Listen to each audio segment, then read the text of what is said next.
So, I don't know if any of you have seen the first Republican GOP debate, August 6, 2015. If I ask them, if I need them, you know, most of the people on this stage I've given to, just so you understand. A lot of money. He states that he's given money to everyone on the stage of the Republican Party. A great deal of money, actually. Not me. Not me. But you're welcome to give me a check, Donald, if you'd like. Many of them. Actually, to be clear, That's he right. supported Not- Charlie Crist. Not Mike. Gave Charlie But Crist. I have... Donald, if you end I your have campaign, I hope you will give to me. Good. Okay. Sounds good. Sounds good to me, Governor. Except for those two. Poor Charlie. Poor Charlie. Anyway, so the point is he gives a lot of money, and they're also asking for money, but that's cool. I will tell you that our system is broken. I give to many people. Before 2 months ago, I was a businessman. I give to everybody. When they call, I give. So, I think the point is he's a pretty good guy. He gives a lot of money, and I think we can all agree with this, right? And you know what? When I need something from them, 2 years later, 3 years later, I call them. They are there for me. So what'd and you that's get? a broken system. Okay, so it seems a little bit like bribery, I'll agree. It's a broken system, and it seems like other candidates on the stage are willing to go with bribes. So what'd you get from Hillary Clinton and Nancy Pelosi? Well, I'll tell you what. With Hillary Clinton, I said, be at my wedding, and she came to my wedding. You know why? She had no choice. Okay, I get it. You bribed someone, they had no choice, so they did you a favor. It sounds like the mafia to me. That's cool. Because I gave. I gave to a foundation that, frankly, that foundation is supposed to do good. I didn't know her money would be used on private jets going all over the world. It was.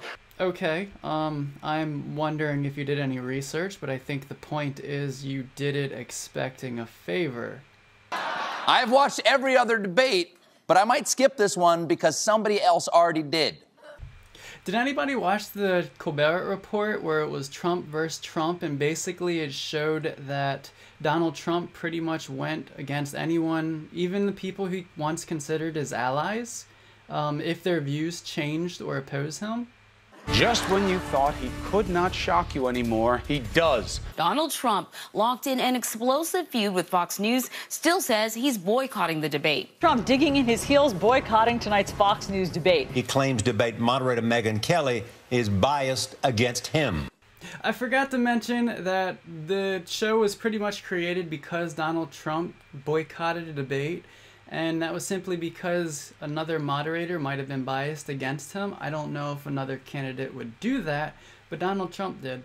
Donald, let's start with you. Your chief Republican rival, Ted Cruz, has attacked you for skipping tonight's Fox News debate. Do you believe your absence will improve Cruz's chances? I don't think Ted Cruz has a great chance, to be honest with you. He's a nasty guy. Nobody likes him. Nobody in Congress likes him. Nobody likes him anywhere once they get to know him. Okay, so no one likes Ted Cruz. Mr. Trump, a rebuttal.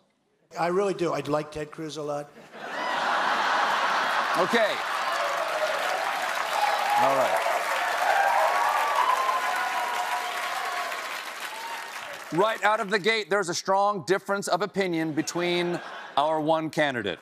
So essentially, Donald Trump used to think of this guy as a great guy, and now 1 year later, he pretty much changed his mind. He says nobody will like him. Once you get to know him, he's a nasty guy, and he pretty much does not like who he used to consider, I'd imagine, a friend. Okay, the next question is for you, Donald. How do you feel about the people of Iowa and your chances with them? I love Iowa. We've done really well here. All right, fairly stated. Mr. Trump, your thoughts? How stupid are the people of Iowa? Now, gentlemen, if either of you win this nomination, you're likely to go up against Hillary Clinton. How do you assess her foreign policy experience? Hillary Clinton was the worst Secretary of State in the history of the United States. Worst in history? Huh. Mr. Trump, your thoughts? Hillary Clinton, I think, is a terrific woman. I mean, I'm a little biased because I've known her for years. I think she really works hard, and I think she does a good job, and I like her. Megyn, what is your question? Do you really think that you're a better moderator than I am? No, I could never beat you. That wouldn't even be close. There would be no contest. You have done a great job, by the way, and I mean it. That's a very positive message. How about you, Donald? I have zero respect for Megyn Kelly. I don't think she's very good at what she does. I think she's highly overrated. Now, Donald, if you yourself are elected, who can we expect to see in your cabinet? We're going to have the smartest, the best negotiators in the world, and I know most of them. And believe me, I know people you never heard of who are better than the ones that you did hear of. That is an impressive list of no information. Now, I'll give you a chance here, Mr. Trump. Who do you have in mind for your cabinet? Together, Grimace, we could own this thing. Mr. Trump, it is nice to see you finally reach out to a person of color. Well, all right then. Donald, thank you so much. I think you get the point. Basically, if you're not with him, you are against him. And to me, kind of seems like a 12-year-old boy who will throw a temper tantrum if he does not get what he wants. He's quick to turn on his allies, and I'm kind of afraid he might start wars with his enemies or his allies. I don't know. Have you guys heard of the War of the Oaken Bucket? If you haven't, you should look it up. It's kind of funny. The executive order gets rescinded. One good thing You'll rescind that one too? One good thing You'll about rescind the Dream Act executive you're order. Have to. DACA. We have to make a whole new set of standards. And when people come in, they have to come in. You're going to split up legally. families. Chuck, You're going to deport children. Chuck, no. We're going to keep the families together. We have to keep the families together. But you're going to keep But them they have together to out? go. But they have to go. What if they have no place to go? We will work with them. They have to go. Okay, I just wanted to point out that our founding fathers were immigrants, that we are a country founded by immigrants, that our country is full of immigrants. Also, you know what? Einstein came to America while Hitler was coming to power. I also want you to know that he was Jewish. What if America had deported him back? What do you think would have happened? I think that he contributed a lot of good to our society. He even saved 1,000 people. And it only takes one person. One immigrant could change a lot. Mr. Trump, I would like to ask you what your specific action plan would be for dealing with the large number, millions of illegal immigrants currently in the United States that are drawing on our resources. I want you guys to watch this with me. Oh, you're going to vote for me, because I'm the only one doing it. If you look at Carson, he's very weak on illegal immigration. If you look at Bush, he said they come in for love. If you look at Rubio, he was a member of the Gang of Eight.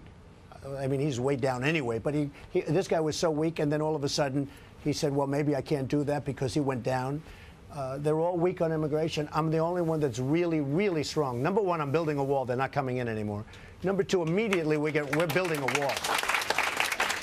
And by the way, Mexico's paying for the wall. Everyone says, oh, how will Mexico? It's easy.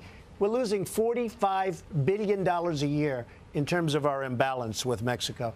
Mexico is paying for the wall. We're building a wall. I get along great with Mexico. I love the Mexican people. They're incredible people. I have thousands of Hispanics that work for me. I was at Doral the other day, all Hispanic. They gave me standing ovations. But let me interrupt here for a second. Yes. Specifically, because you used the word specifically, okay? Specific actions. Specific. For example, I'm just getting 11 million illegal or undocumented immigrants out of the country, transportation, housing them in the process. It's called management. Look, what's the specific and you plan? understand, I think, maybe perhaps better than Matt. It's called we have a country, and they're here illegally. And we're going to get, and some are excellent people. They're great people. And they're going out, they're going to come back in legally. They're going to come and it will expedite it. We're going to expedite the process. But we either have a country or we don't have a country. And they're coming back legally. And the bad ones are never coming back again. A lot of the gangs that you see in Los Angeles, you see the gangs in Los Angeles, half of these gangs are made up of illegal immigrants. These are rough dudes. I guarantee you, my first day, and the cops are fantastic. The police are fantastic. They know the good ones. They know the bad ones. It's a massive the bad ones movement are of getting people. out. A massive movement of people. Do you have a business plan? Do you have a plan on paper to accomplish it? We lose $250 billion a year on illegal immigration. That's what we lose. If we clean up the mess, we don't even know. You said 11 million. Nobody knows what the number is. They're going out and they're coming back in legally. That's the way it has to be. Maureen, did he answer your question specifically? Not quite, but I do know, I have read his position papers, and he does have an outline. I would like... Very detailed. It's very detailed. Okay, so we know he has a plan. It's called We Have a Country. It's going to be expedited, and apparently the police are fantastic. And we explained. Do you know that Dwight Eisenhower, who was a nice man, General Dwight in the 1950s, do you know that he moved over 1 million people out? And what he did, he brought them to the border, and they came right back. Brought them to the border, came right back. Then what they did is they took them, moved them all the way down south. They never came back. But Dwight Eisenhower moved over 1 million, it's actually 1.5 million people back in to the south through the border because it was a huge problem. Nobody ever mentions it. It was a major operation. 1.5 million people, which is maybe the equivalent in those days. And he moved them out because we had a huge problem in the 1950s. Nobody ever talks about it. When you fly around... Oh, I don't know what he's trying to say. I think right now everybody's trying to move on. Nobody ever talks about it. When you fly around the country campaigning, you fly back to New York on your jet, and I know you go into LaGuardia. I know the path. You go right over the harbor. LaGuardia with the potholes on the runway. All right, you go right over the harbor. You pass the Statue of Liberty. Right. And you look down at that statue. You know the words on the base of that statue? It's not a pop quiz. Give me your tired, your poor, your huddled masses yearning to breathe free. Okay. You've said Syrian refugees fleeing conflict in their country, the ones who come here, they're going back. They're all going back. Let me just tell you. Yes, they're going back. Do they not qualify as the tired, the poor, the huddled masses yearning to breathe free? We're like the caretaker for the world. We owe $19 trillion. We can't breathe. We owe so much. Nobody knows how they're going to pay it off. I'm going to get it paid off because I'm going to do cutting. But there's a good example. We have a president that said 3,000, then it was 5,000, then it was 10,000. Now he wants to bring in 250,000 people who nobody even knows who they are, other than, and I watched the migration very carefully, they're young, strong men. I keep saying, where are the women? Where are the children? You don't see that many women. You don't see that many children. Now, we're going to take in 250,000 people. They're coming from areas we don't know. They have no papers, no document. This could be the greatest Trojan horse. It probably isn't. But this could be the greatest Trojan horse of all time. We're going to take them in, put them in our country. It's going to cost, Matt, billions of dollars. It was just reported. Over a 10-year period, doing that is going to cost billions. I said, if that happens, I'm sending them back. But it shouldn't happen. Matter. You just said yourself. You just said it could be a big Trojan horse. It probably isn't. No, but they're all going back. Matt, probably is not acceptable. The word probably is not acceptable. These people could be ISIS. They could be fighters. They could be doing something. That's why I say it could be a Trojan horse. But let me just tell you what should be done. And this, also with Germany and the others, they're being swamped. They're destroying Merkel, what she's having riots in the street right now. What should happen is the United States and everybody else, including the Gulf states, who are not spending any money and they're rich as can be, they should build a safe zone, take a big piece of land in Syria, and they have plenty of land, believe me. Build a safe zone for all these people, because I have a heart. I mean, these people, it's horrible to watch. But they shouldn't come over here. We should build a safe zone and put up some money and get the Gulf states, who are not taking any people and are not putting up any money, and they're rich as can be. They have more money than anybody. Get all of these nations to contribute. Build a tremendous safe zone so these people can stay there and they're safe. And then when that country gets back, they can maybe go back to their homes, which is very interesting. People, even people that work for me, they come from all parts of the world.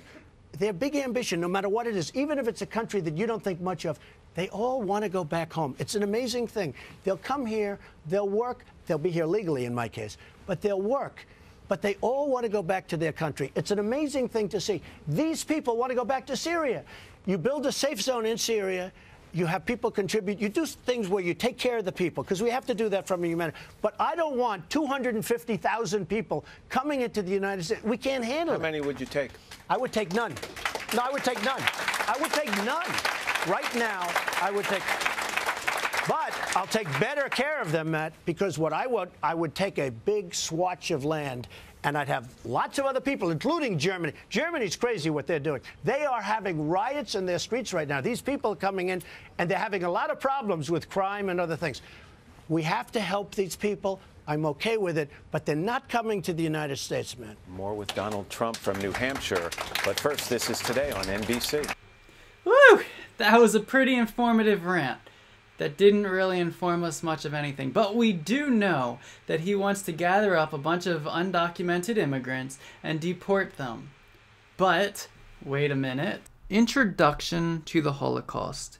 The Holocaust was a systematic, bureaucratic, state-sponsored persecution and murder of 6 million Jews by the Nazi regime and its collaborators. The Nazis who came to power in Germany in January 1933 believed that Germans were racially superior and that the Jews deemed inferior were an alien threat to the so-called German racial community. In the early years of the Nazi regime, the National Socialist government established concentration camps to detain real and imagined political and ideological opponents. Increasingly in the years before the outbreak of the war, SS and police officials incarcerated Jews, Roma, and other victims of ethnic and racial hatred in these camps. To concentrate and monitor the Jewish population as well as to facilitate later deportation of the Jews, the Germans and their collaborators created ghettos, transit camps, and forced labor camps for the Jews during the war years. Ooh, it seems like Germany has already tried this, you know, deporting the alien threat into concentration camps or safe zones. Pretty much so that they could facilitate, watch, and monitor them. What are we going to do next? Should there be a database system that tracks the Muslims here in this country? There should be a lot of systems beyond database. I mean, we should have a lot of systems. And today you can do it. But right now we have to have a border, we have to have strength, we have to have a wall, and we cannot let what's happening to this country happen. But that's something your White House would like to implement. Oh, I would certainly implement that. Okay, this actually doesn't sound too bad. This sounds much like Ellis Island, but instead of paper, you're going to go through the wall and you're going to do it digitally, which is considered a database. I mean, do you go to mosques and sign these people up into the system? Different places. You sign them up at different, but it's all about management. Our country has no management. It sounds like we have just entered a criminal database, to me anyway, because we're past the wall point and now we're going to go into religious institutions and sign people up. That sounds a little bit weird to me. Going on to the management, I'm a little bit iffy because I do believe we kind of sort of have a corrupt government. Obviously, this is not a secret. It does happen. There are a lot of immoral government officials out there, and I also believe he is one of them. I don't believe he's going to stop the problem either. However, I do know a candidate who wants to change the face of politics. Anyway, let's move on to the wall. Now, I know that Donald Trump says country, however, other people, they say that they are for America. You are not for America if you want to put a wall in America. You are for the United States of America. There is a difference. You are not for America, and I want you to remember that. Nobody wants to say this, and nobody wants to shut down religious institutions or anything, but, you know, you understand it. A lot of people understand it. We're going to have no choice. There's absolutely no choice. Whoa. Okay. Religious institutions being shut down, that sounds like a really bad idea.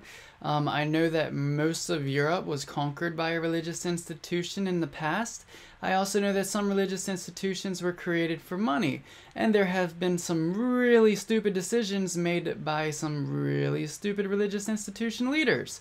But do religious institutions sit around and talk about world domination? I don't know. I am agnostic. However, I would like to believe that most religious institutions sit around and talk about kittens and puppies, except the Westboro Baptist Church, which probably pickets their existence.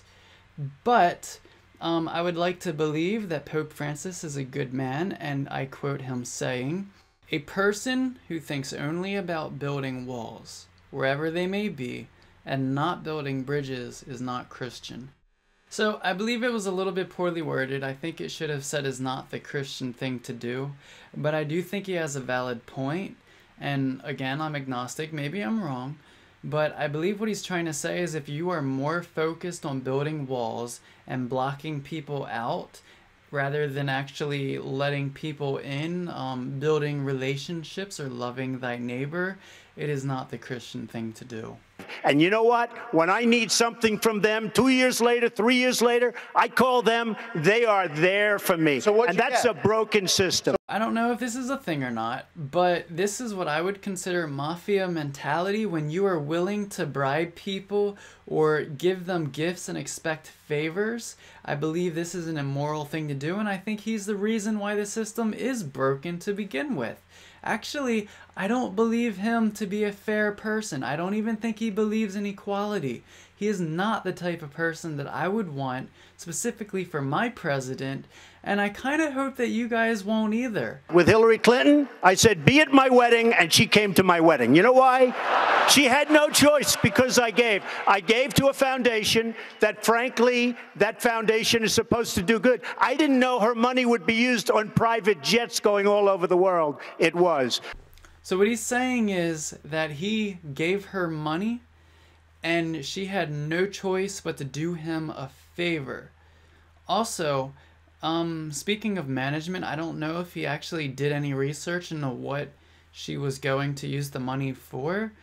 I mean, I honestly don't think that he cared, but going back to management. Muslim specifically, how do you actually get them registered into a database? It would be just good management. What you have to do is good management procedures, and we can do that. The Mafia, an organized international body of criminals operating originally in Sicily and now especially in Italy and the US, and having a complex and ruthless behavioral code. Somebody criticized me the other day because they asked me what I do, and I said, I'm going to bomb the shit out of them. It's true. I don't care. He's walking out like big high fives, smiling, laughing, like to punch him in the face, I'll tell you. Hey, look at this! Donald Trump! Donald Trump! Donald Trump taking down Michigan! Oh my God! The hostile takeover of Donald Trump! By the way, I will not blame the fans, but I will blame the candidate for what they are willing to do or what they will let the fans do. And this guy started screaming by himself, and they did, I don't know, rough up. Maybe he should have been roughed up, because it was absolutely disgusting what he was doing. This was not handled the way Bernie Sanders handled his problem, I will tell you. So if you see somebody getting ready to throw a tomato, knock the crap out of them, would you? Seriously. Okay? Just knock the hell. I promise you, I will pay for the legal fees, I promise. They say, I have the most loyal people. Did you ever see that? Where I could stand in the middle of Fifth Avenue and shoot somebody and I wouldn't lose any voters, okay? It's like incredible. Please, I beg you, do not vote this person as our president, because he's the type of person that will cause turmoil and chaos, probably fight our enemies and our allies. He tends to use violence to fix anything, and there are seriously other candidates who are trying to do the same things, but they're trying to do it better. Please, you don't want him as your president. I don't want him as my president. Please do not vote him as our president. For America, for the United States of America, do not vote him as our president. That is pretty much my entire statement. I'm just going to leave you with this last video. Thank you. Let me continue the 2016 questions. On the Republican side, and a lot of your guests were probably very intrigued by the fact that there's a candidate who's still winning, who's called for a ban on Muslims, and significant segments of the population in America agree. Intrigued is an interesting way of putting it. Struck? Well, what was their reaction? That's one of my 5 questions. But the point is... Ron, let's stick to 2. The point is, in the past you've explained that as anger, resentment, insecurity, economic insecurity. And the question is, how much responsibility do you accept for that reservoir of feeling in the country that's propelling that sort of candidate? And a couple of weeks ago, you told Matt Lauer that Donald Trump would not win the presidency. Do you now think that he will not win the nomination as well?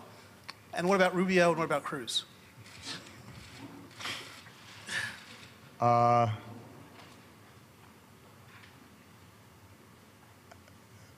I think foreign observers are troubled by some of the rhetoric that's been taking place in these Republican primaries in Republican debates. I don't think it's restricted, by the way, to Mr. Trump.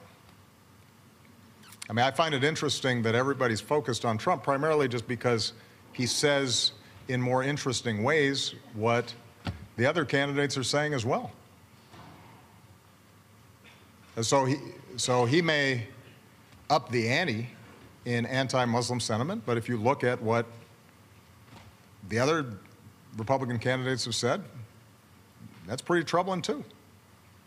He may express strong anti-immigration sentiment, but you've heard that from the other candidates as well. You've got a candidate who sponsored a bill that I supported to finally solve the immigration problem, and he's running away from it as fast as he can. They're all denying climate change. I think that's troubling to the international community, since the science is unequivocal. And, you know, the other countries around the world, they kind of count on the United States being on the side of science and reason and common sense,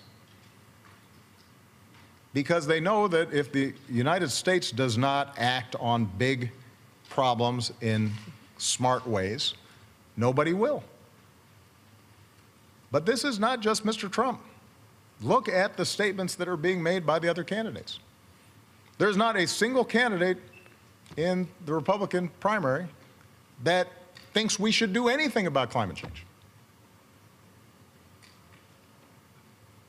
that thinks it's serious. Well, that's a problem. The rest of the world looks at that and they says, how can that be? I'll leave it to you to speculate on how this whole race is going to go.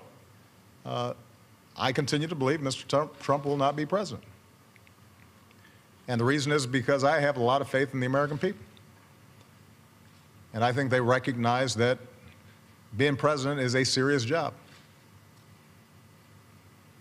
It's not hosting a talk show or a reality show. It's not promotion. It's not marketing. It's hard. And a lot of people count on us getting it right. And it's not a matter of pandering and doing whatever will get you in the news on a given day. And sometimes it requires you making hard decisions even when people don't like it. And doing things that are unpopular. And standing up for people who are vulnerable but don't have some powerful political constituency. And it requires being able to work with leaders around the world in a way that reflects the importance of the office and gives people confidence that you know the facts and you know their names and you know where they are on a map and you know something about their history. And you're not just going to play to the crowd back home because they have their own crowds back home and you're trying to solve problems. And so, yeah, during primaries people vent and they express themselves and it seems like entertainment, and oftentimes it's reported just like entertainment. But as you get closer, reality has a way of intruding. And these are the folks who I have faith in, because they ultimately are going to say, whoever's standing where I'm standing right now has the nuclear codes with them and can order 21-year-olds into a firefight and have to make sure that the banking system doesn't collapse, and is often responsible for not just the United States of America, but 20 other countries that are having big problems or are falling apart and are going to be looking for us to do something.